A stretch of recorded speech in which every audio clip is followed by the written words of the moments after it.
You're listening to the Dibbly-Dobbly podcast. Remember to like, share, comment, subscribe, and click the bell to make sure you get the latest episodes of the podcast. Be sure to like and share our Facebook page and follow us on Twitter and on Instagram. In this Dibbly-Dobbly podcast historical series episode, we look back at the 1912 Triangular Test Series and the test match between Australia and South Africa at Lord's during that tournament. With Australia and South Africa set to face off at Lord's for the ICC World Test Championship Final, it's not the first time that the two countries have played a test match at Lord's. That came 113 years ago in 1912 during the Triangular Test Series in England. But before we recount that test match, let's first look back at the 1912 Triangular Test Series. The 1912 Triangular Test Series was ahead of its time. In 1907, South Africa's Sir A. Bailey, a cricketer himself, was also a South African diamond and gold tycoon and politician. He proposed the idea during a trip to England in 1907. 2 years later, in 1909, during the inaugural meeting of the Imperial Cricket Council, now known as the International Cricket Council, at Lord's in July of 1909, many topics concerning the game were discussed, but high on the agenda and quickly agreed to was the Triangular Test Series. The Triangular Test Series first edition would be held in England in 1912 and thereafter every 4 years. At the time, the idea of a Triangular Test Series gained a lot of support and optimism. At the time, England and Australia were evenly matched as test teams. South Africa became Test cricket's third ever test team in 1889, were growing in strength, and had won their most recent home series against England in 1905-6, 4-1. They were to win the 1909-10 series 3-2 and performed well in England in 1907, thanks to their phalanx of leg spinners. But the support and optimism of the Triangular Test Series was short-lived. The 1912 Triangular Test Series became the first and last of its kind. Many factors played in its demise. The 1912 English summer was the wettest summer ever since records began in 1766. Many of the matches were affected and were drawn. The cricket side of the tournament was no better. Most of the matches were one-sided, especially when England and Australia played South Africa. England were the first and only winners of the Triangular Test Series and were by far the best team. Out of the 6 tests, they won 4, lost none and drawn 2. Australia finished in second place. They won 2, lost 1 and drawn 3. But before they embarked on the tour of England, Australia had some problems with their players and the board. In February of 1912, during a meeting of selectors, Clem Hill, Australia's captain at the time, came to blows with Peter McAllister. McAllister was a former Victorian batsman who played 8 tests for Australia between 1904 to 1909. McAllister was not well liked. McAllister and Hill's dislike for each other was very evident. McAllister for some time had been disrespectful and occasionally obnoxious comments about Hill as both player and captain, privately and to the media. The catalyst for this heated meeting was the appointment of the manager for the 1912 Tour of England. The players have chosen their own manager, but the board wanted to appoint their own person.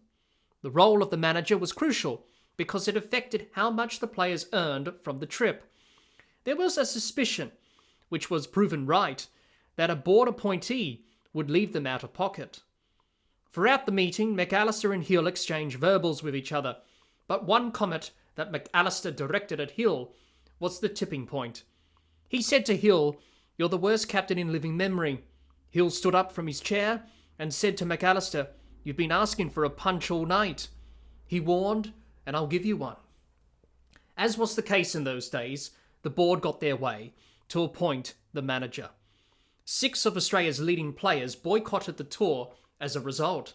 Hill, Warwick Armstrong, Victor Trumper, Tibby Cotter, Hanson Carter, and Bernard Ransford. This affected Australia greatly in the Triangular tournament. South Africa finished in 3rd place, They won none, lost 5 and drawn 1 in 6 tests. South Africa had lots of problems. Quite simply, they were out of their depth, and it showed, especially against England and Australia. Also, their battery of leg spinners and googly bowlers were lethal on the matting wickets in South Africa, but on the English pitches, the spinners' effectiveness was even further reduced. The 1912 Triangular Test Series in the end was a failed venture, and the concept was scrapped. Many thought it would never be revisited. But in recent times, the idea of a multinational tournament in Test cricket re-emerged. The Asian Cricket Council in 1998 started the Asian Test Championship, which ran from 1998 to 2002. It saw the countries of India, Pakistan, Sri Lanka, and Bangladesh compete. And then, in 2019, the ICC started the World Test Championship, which sees 9 of the 12 test-playing nations compete. The 1912 Triangular Test Series was a failure. It has certainly shaped Test cricket as we know it today. We have looked back at the 1912 Triangular Test Series. Let's look back to the Test match that Australia and South Africa played at Lords in that Triangular Test Series of 1912. Australia and South Africa had varying starts to the Triangular Test Series. Both teams had the honour of kicking off the tournament at Old Trafford. Australia got the victory by an innings and 88 runs. In the next match that followed, Australia drew the third match against England at Lords. For South Africa, after the innings defeat to Australia in the first match, they suffered another innings defeat at the hands of England at Lords, going down by an innings and 62 runs. Then in the fourth match at Headingley, South Africa went down again to England by 174 runs. So heading into this fifth match at Lords, both Australia and South Africa were searching for some momentum. The test was a 3-day test, starting on July the 15th to the 17th. South African captain Frank Mitchell won the toss and chose to bat first on a fast wicket. South Africa recovered well from 5 for 74 to post 263 all out in their first innings. Herbie Taylor and Lewis Stricker saved the innings for South Africa. They put on 97 runs for the sixth wicket in little more than an hour. Entering the innings when the situation was dire, Stricker, in his innings of 48, hit 9 fours, though marred by a couple of chances, the second of which profited him nothing, being a remarkable effort.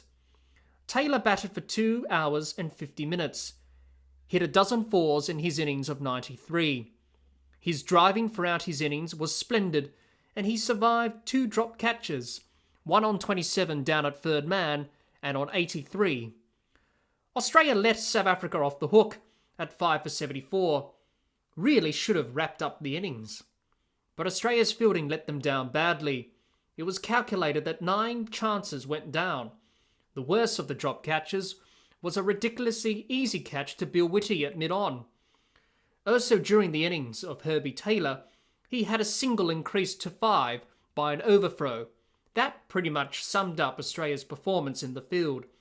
Bill Whitty led the way with the ball for Australia, taking 4 for 68 in 31 overs. Australia's first innings got off to a disastrous start. In the first over, Dave Norse bowled Claude Jennings for a duck, then soon after dismissed Charles McCartney bowled for 9 with a ball that rose very quickly off the pitch.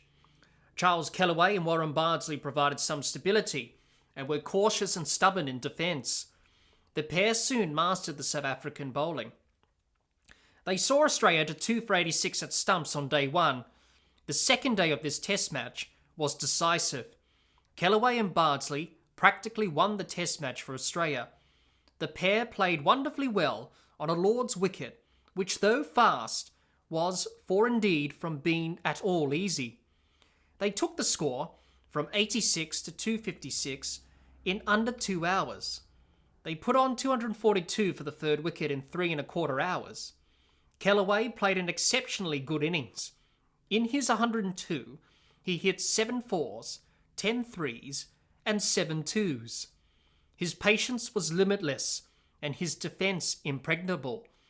Apart from a difficult chance when on 24 to the wicketkeeper standing back, he barely made a mistake, until he was dismissed LBW to Aubrey Faulkner.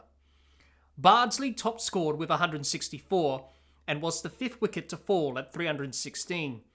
His 164 was his highest test score in the 9 test matches he had played so far. He survived on 131 after Gordon White at third man put down the catch. He hit 1-5, 4 from an overthrow, and 16 fours in his innings. Ernie Main and Roy Minott played some handy innings to see Australia pass the 300 mark, and Australia ended their first innings on 390 all out. Sid Pegler was by far South Africa's best bowler. Took 4 for 79 in 29.5 overs at a cost of 16 runs and took 4 of the last 5 wickets. It took until 2010 for Charles Kellaway and Warren Bardsley to be added to the Lord's honour board in the away dressing room for their hundreds against South Africa in 1912. With a deficit of 127 runs on the first innings and an innings defeat on the cards, South Africa was in a thankless position. At one point, South Africa seemed to be making a good effort to stay in the contest.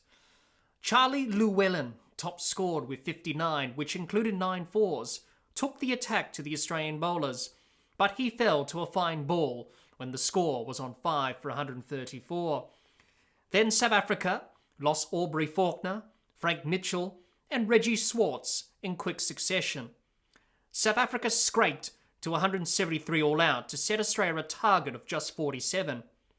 Australia's slow bowlers did the job for Australia. Jimmy Matthews took 4 for 29 in 13 overs, and Charles McCartney took 3 for 29 in 14.1 overs to help wrap up South Africa's second innings. Needing just 47 to win, Australia chased down the runs with ease in just 12.1 overs. Australia's openers, Claude Jennings and Ernie Main, hit off the runs in less than half an hour to secure a 10-wicket victory for Australia. Throughout this historical series episode, we look back at the 1912 Triangular Test Series between England, Australia and South Africa. We also look back at the Test match that Australia and South Africa played at Lord's during that tournament. The 1912 Triangular Test Series failed in its first year and never saw the light of day again. But it was certainly ahead of its time. With Australia and South Africa facing off in the ICC World Test Championship Final for 2025 at Lord's on June the 11th, will it be an Australian victory like it was in 1912? Or can South Africa get their revenge and square the ledger? Only time will tell.